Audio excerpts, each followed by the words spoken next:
Thousands of flood victims are learning the hard way their damage is not covered by insurance. Tonight, we're hearing from frustrated homeowners who expected their policies would cover the damage, only to be told they're responsible for all or most of the bill. 12 News' Nick Bohr is live in Glendale. And Nick, you've seen both sides of the story today.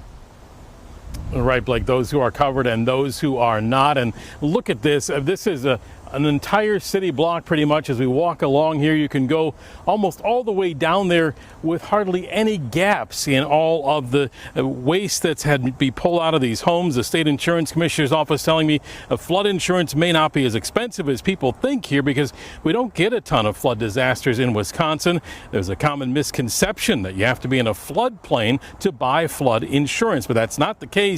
And as we're seeing this week, when a flood happens, it makes a huge difference.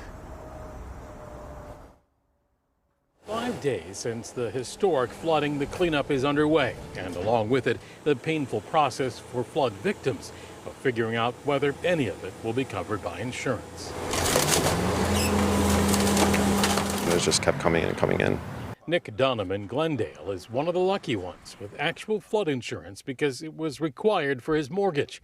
He believes much of this damage to his basement will be covered.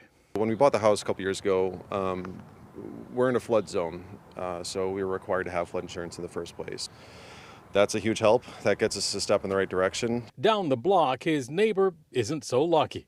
You can have a fire, you can have a volcano, whatever, but no, sorry, no floods, so nothing. J.P. Edwards says he's been told his homeowner's policy isn't covering the loss of his furnace and many expensive power tools in the flooded out garage. All the insurance commercials, and they send you emails from time to time. We got your back. We're covering your dreams. It doesn't really mean much at a time like this. It's really important for people to know that homeowners insurance does not typically cover flood damage, and nor does traditional renter's insurance. The Office of the Commissioner of Insurance in Wisconsin tells 12 News they've been getting a lot of calls from confused and angry flood victims learning they're not covered. It's a tough lesson we can all learn from. Only 1 inch of water can cause up to $25,000 in damage. That's a cost that most of us here in Wisconsin wouldn't be able to absorb on our own.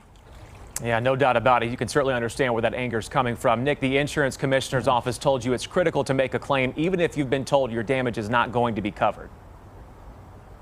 Right, because if this area eventually is covered by some FEMA disaster money, they will likely require people to have a denial from their insurance company in order to get some sort of compensation. So even if you don't think it will be covered, make sure you file a claim so you have that denial ready to go if FEMA does approve aid for our area. Yeah, certainly important information there. Nick Bohr reporting live for us in Glendale today. Thanks so much, Nick.